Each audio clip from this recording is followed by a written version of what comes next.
Өнүгүү Прогресс партиясынын мүчөсү Майрамбек Асымкулов Кан шаарынын мэрлик кызматына болгон тизмесинен алынып калган. Мындай чечимди аймактык шайлоо комиссиясы кабыл алган. Ага Майрамбек Асымкулов макул эместигин, тиешелүү документтерди өз убагында толук тапшырганын айтып, официалдуу арызымды борбордук шайлоо комиссиясына тапшырдым деди. Бүгүн парламент отурумунда социалдык тармактарга тиешелүү мыйзамсыз менчиктештирилип кеткен имараттарды кайтаруу боюнча өкмөттүн иши сынга кабылды. Анткени бул багыттагы жогорку кеңештин кабыл алган токтому аткаруу бийлиги тарабынан аткарылбай жатканын эл өкүлдөрү айтып чыкты. Билим берүү, маданият жана спорт уюмдарына мурда тиешелүү, ошондой эле маданий баалуулугу бар ижарага берилген же менчиктештирилген жер тилкелери менен орун жайлардын абалы. Ошондой эле мурда саламаттык сактоо уюмдарына тиешелүү болгон ижарага алынган жана менчиктештирилген жер участокторунун жана орун жайлардын абалы жөнүндө жогорку кеңеш токтомунун өкмөт тарабынан аткарылышы. Бул маселелер парламенттин бүгүнкү отурумунун күн тартибине киргизилген. Ага ылайык вице-премьер-министр баштаган өкмөт мүчөлөрү, атайын структуранын өкүлдөрү чакырылган эле. Маалымат берилген соң депутат Мирлан Бакиров 64 спорттук ар кандай объект арзыбаган каражатка менчиктештирилип кеткендигин сынга алып, аларды кайтаруу боюнча токтомдун аткарылышын кандай болгон күндө да камсыз кылууга чакырды. Токтомдун аткарылышын камсыз кылсаңыздар, ошол чиновниктер болот убагында менчиктештирген, башкалар болот жоопкерчилик болот. Урматтуу Кылыч Токтогулович, конкреттүү ушу жогорку кеңештин токтому боюнча бир дагы чиновникти же фамилияны айта алган жокпуз. Цифра менен чектелип атабыз.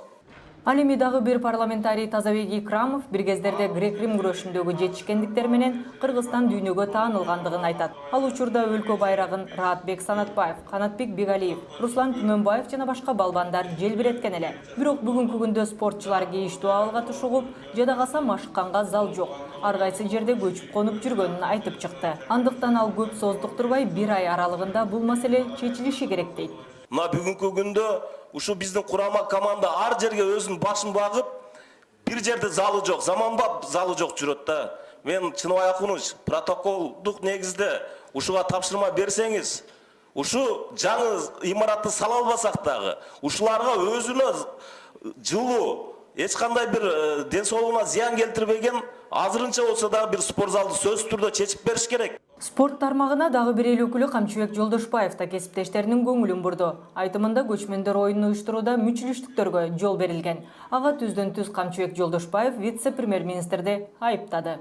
Өзбекстандын сборный командасы келип, Тажикстандык келип, мага ушул жерге келип айтышты. Бул эмне деген тамтык.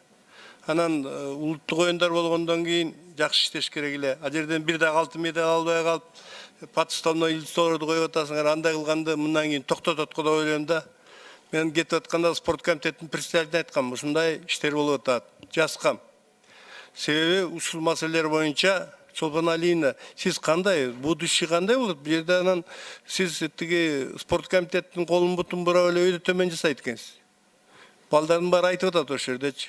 3-4 жолку чемпион мира болгондорду бул жерде неметесиз, андан кайра кийирбей коюп турсуңар. Ушуга бир жооп берип коюңузчу. Сиз азыр эмнени айтып атканыңызды билбейм. Кандай эле колун бурап таштап мына отурушат. Анда эмне үчүн сиз мага бул жерге келип алып кечирим сурадыңыз? Ал кезде депутат болчусуз. Ал үчүн ал жердеги балдар катышпай калган. Эми ал 3 жерде жолку чемпион, 4 жолку чемпиондор катышпай калып, ошол маселе боюнча сиз мындан кийин такта ишиңизди кылыңыз. Бирок өкмөттүн берген маалыматы, кайтарган жооптору дээрлик бардык эле эл өкүлдөрүнүн кыжырын келтирди. Аракет кылып атабыз, кыйынчылыктар болуп атат. Көрөлүчү сыяктуу өкмөт мүчөлөрү кайтарган жооптордон эле иш кандай өңүттө кетип жатканын аңдасак болот дейт парламентарий Тынчтыкбек Шайназаров. Жогорку кеңештин токтомун өкмөт милдеттүү түрдө аткарышы керек болсо да чечкиндүү кадамдар жасалган эмес. Мындан улам эл өкүлү моралдык жактан тарбиялоочу өзүнүн сунушун киргизди. Мыйзамсыз приватташтырылган мүлктөр бул 90-жыл жана 2000-жылдын баштары болуп атат да. Биз бардыгыбыз макулбуз, бул мыйзамсыз болгон. Мен өкмөткө бир суроо, бир кеңеш. Ошол учурда мыйзамсыз ушул садик, мектептерди, спорт сооруженияларды саткан аким, мэр, губернатор, министр, премьер-министрлердин сүрөттөрүн Кыргызстан боюнча бир баннерлерге илип, ушу элибиз билсин, ушулар ууру, ушулар мамлекеттин мүлкүн мыйзамсыз сатып, жок кылган десе кандай болот эле силердин оюңар? Айткылачы. Көп маселелердин бардыгы эле прокуратурадан кийин сотко баргандан кийин анан кийин акталып, же уже туура бул менчик туура өткөн деп